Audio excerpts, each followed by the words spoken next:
চতুর্থ শ্রেণীর শিক্ষার্থীরা, তোমাদের প্রাথমিক গণিত বইয়ের 120 পৃষ্ঠায় দেখো এই ভগ্নাংশগুলো দেওয়া আছে। আমাদের কাজটা করতে হবে, বলছে কি বলছে, নিচের ভগ্নাংশগুলোকে দশমিকে, এগুলোকে দশমিকে ভগ্নাংশে প্রকাশ করো।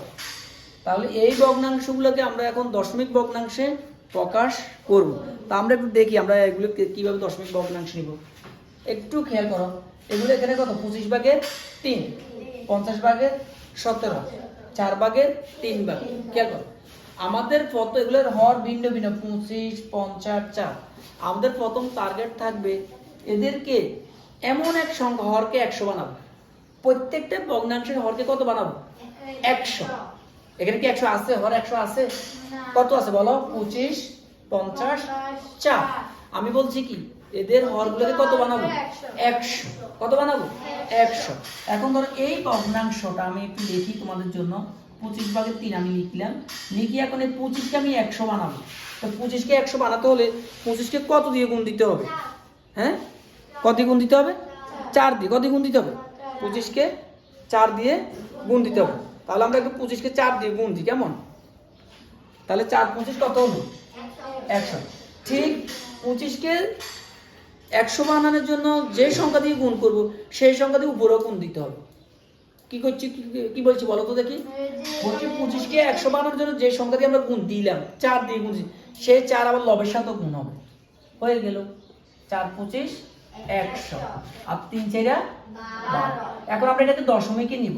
তো দশমিকে নিতে গেলে তোমরা একটু খেয়াল করো, মানে আমরা কি করব? 100 দিয়ে 12কে ভাগ, এটাই তো।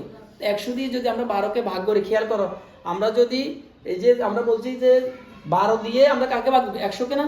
তাহলে আমরা একটু খেয়াল করো, আমরা যদি দুইটা ঘর পর দশমিকে দুইটা ঘর, তাহলে দুইটা কয়টা শূন্য এখানে?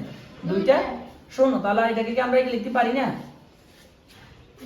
হ্যাঁ, তুমি যখন এই কাজটা রাফ দেখাচ্ছি আমি, এটা কি পানি 12 ভাগ 100, 12 ভাগ, একটু খেয়াল করো, 12 ভাগ কত? 100। এটা মানে এটা না? তো আমরা জানি 12 ভাগ 100কে যখন আমরা 12 দিয়ে এই 100কে কি করব? ভাগ করব, তখন দুইটা ঘর সামনে চলে। তুমি এখানে একটা ভাগ দেখো, তুমি একটা ভাগ দেখো। আমরা এই 100 দিয়ে 12কে ভাগ করে একটু দেখো। 100 দিয়ে কি 12কে ভাগ যায়?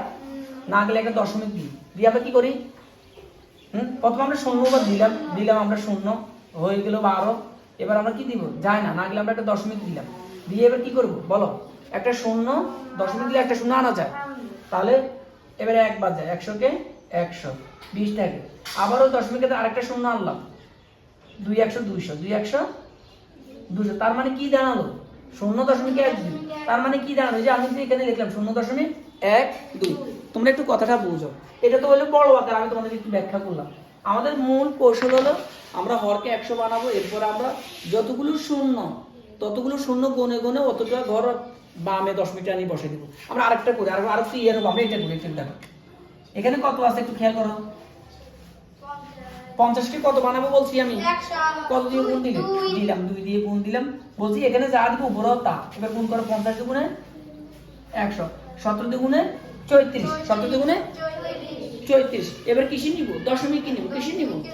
এখন আমার এখানে কয় ঘর, কয়টা শূন্য? দুইটা শূন্য। কয়টা শূন্য?